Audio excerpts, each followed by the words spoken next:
बड़े बाल, आंखों में सुरमा, माथे पर लाल टीका और गले में काला कपड़ा, कंधे पर गमछा, यही पहचान था दुर्लभ कश्यप का। आखिर कौन था दुर्लभ कश्यप और कहां का रहने वाला था, और कैसे इतनी छोटी सी उम्र में अपराध की दुनिया का बेताज बादशाह बनने का सपना देखने लगा। आज हम एक ऐसे गैंगस्टर की कहानी बताने जा रहे हैं जो बहुत ही कम उम्र में अपराध की दुनिया में अपना नाम स्थापित करना चाहता था। नाम दुर्लभ कश्यप, उम्र 16 साल, पेशा अपराध। मध्य प्रदेश के उज्जैन जिले के कम उम्र के लड़कों की गिरोह का सरगना था दुर्लभ कश्यप। उसकी उम्र अपने भविष्य को संवारने की थी, लेकिन होश संभालने के साथ ही उसकी चाहत मशहूर होने की हो गई और अपने इसी सपने को पूरा करने के लिए उसने अपराध जगत में कदम रखा और अपने इस कदम में उसने सहारा लिया सोशल मीडिया का। उज्जैन जिले के उसके जैसे सैकड़ों युवा उसके साथ जुड़ते चले गए। पुलिस को चकमा देने के मामले में उसने बड़े बड़े अपराधियों को भी पीछे छोड़ दिया था और अपराध करने में दाऊद की राह पर था। लेकिन कहते हैं कि बुरे काम का बुरा नतीजा। एक दिन ऐसा आया जब एक गैंग वॉर में उसकी हत्या हो गई और वो हमेशा हमेशा के लिए मशहूर हो गया। दुर्लभ कश्यप उम्र के इस पड़ाव पर था जहां हर बच्चा बड़ा होकर डॉक्टर, इंजीनियर या पुलिस में जाकर बड़ा अधिकारी बनने का सपना देखता है, लेकिन उसे तो कुछ और ही बनना था।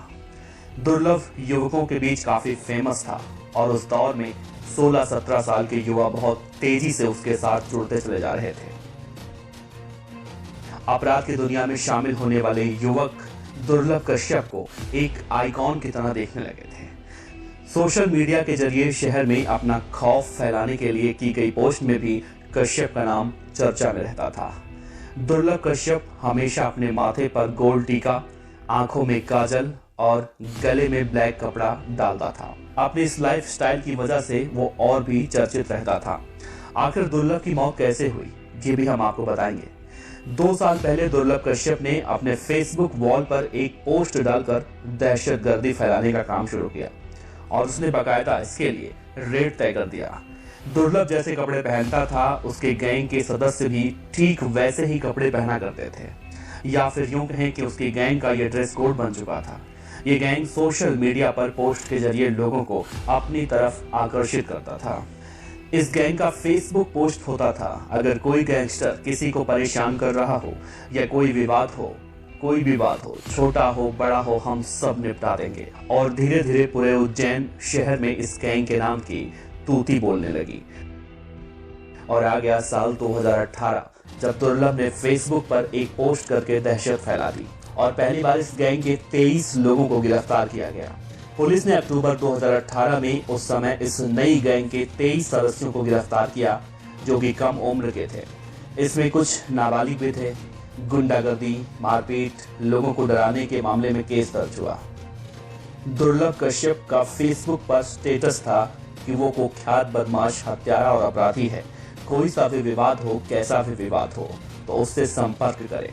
इसी के साथ इन लोगों की प्रोफाइल पर हथियारों के साथ पोस्ट, धमकाने और दहशत फैलाने वाली पोस्टें भी डाली जाती थी। गैंग के लोगों की फेसबुक आईडी का संचालन करने के लिए एक टीम बना रखी थी जो दहशत फैलाने वाली पोस्ट करते थे। इस आईडी से जेल में बंद लोगों की भी फोटो पोस्ट की गई।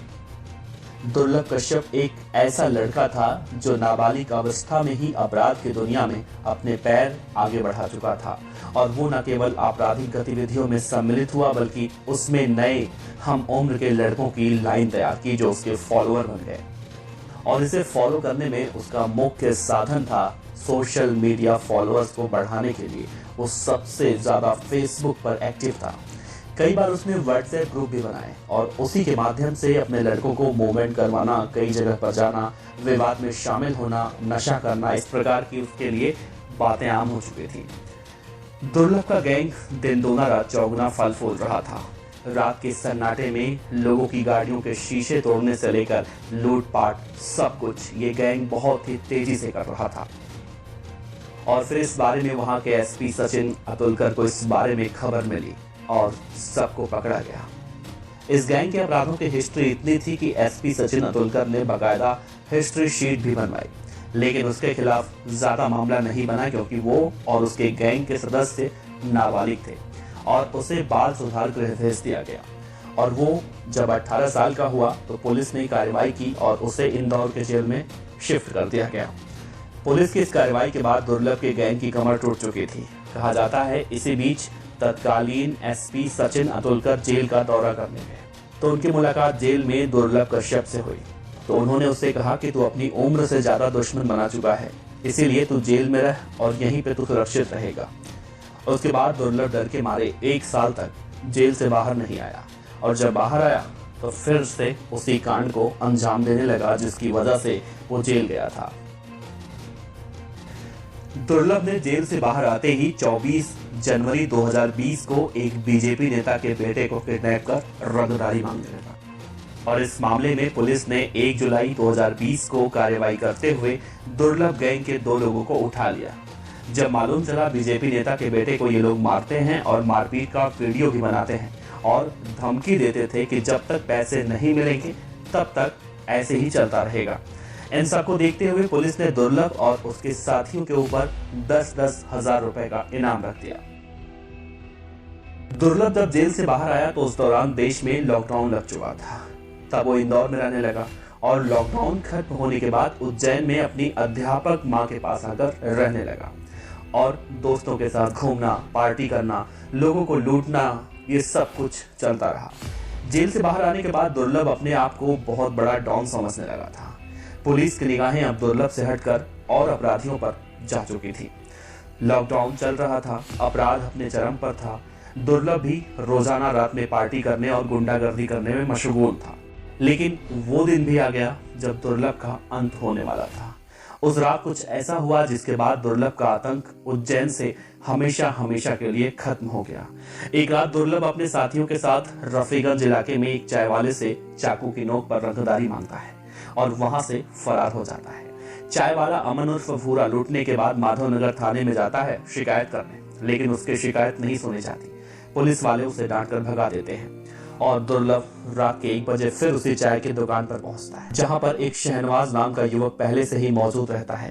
किसी बात को लेकर उन दोनों में कहासुनी होती है और तभी अचानक दुर्लभ अपने जेब से कट्टा निकालता है और शहनवाज को गोली मार देता है। गोली लगते ही शहनवाज वहीं गिर जाता है और वहां पर मौजूद उसके साथी दुर्लभ को घेर लेते हैं और चाकुओं से 34 वार दुर्लभ पर करते हैं।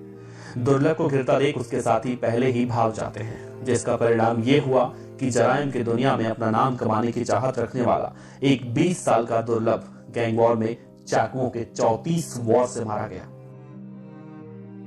इस घटना का मुख्य गवाह बना वो चाय वाला और उसकी निशानदेही पर दुर्लभ के कई साथियों को गिरफ्तार भी किया गया।